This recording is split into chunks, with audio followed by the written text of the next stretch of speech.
Whether old or new, you can still make some awesome things with crayons. If a crayon is not pointy anymore, feel free to tear a little bit of the paper. I can use one crayon and draw an entire picture just by changing my pressure. When I say pressure, I mean how hard I press. When I color, I'm pressing very hard. I want to hold it at the end so that the crayon doesn't break. And this same crayon is light. This shows value, the darkness and lightness of a color. Let's try another color. I'm going to hold it towards the tip so it doesn't break, and I'm going to use a lot of pressure. I'm going to press really, really hard. And then as I color, I'm going to lift my crayon off the paper more, and you can see even just in one bit of coloring, I went from dark to light, showing value. So if I'm doing a drawing, and I want something to be darker and something to be lighter, all with one color, I can do that by using less pressure or more pressure. If you're coloring behind something or around something, it helps to outline the area first as your bumper zone, or color in one section at a time.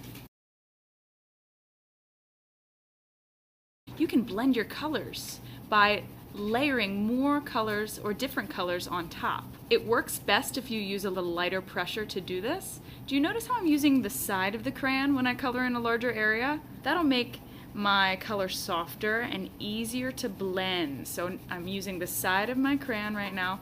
I'm using a little bit less pressure. And now I'm gonna layer. So let's say I wanna use blue. First of all, I want this star to come back out. So can you see the blue there? Probably not. That's because I used too much pressure with the red already. So it's not going to go on top, but it will blend where there's lighter pressure. So my two light colors end up mixing together to make a whole new color, and that makes it really, really interesting to look at too, using more than one color in an area. Again, I'm using the side of my crayon, and as I color, I'm actually turning my crayon because it'll keep it sharp that way. You can create awesome texture, and you can experiment using these texture rubbing plates. So to do that, you're not coloring right on the plate. You're putting the plate underneath your paper.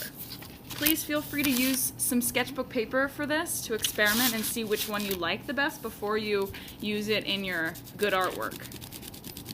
But you can see here, the areas that are raised, or the areas I can feel with my fingers on the texture plate, will leave a darker shape. If you'd like, you can use crayons for rubbing. These all already have no paper. I peeled all the paper off of these. You're welcome. Do you see how I'm holding it? I'm holding it so it's on its side. Never am I holding the crayon up and down like I'm writing with a pencil. We're not writing here. We're coloring, and that's a huge difference. We should be holding our drawing tools differently.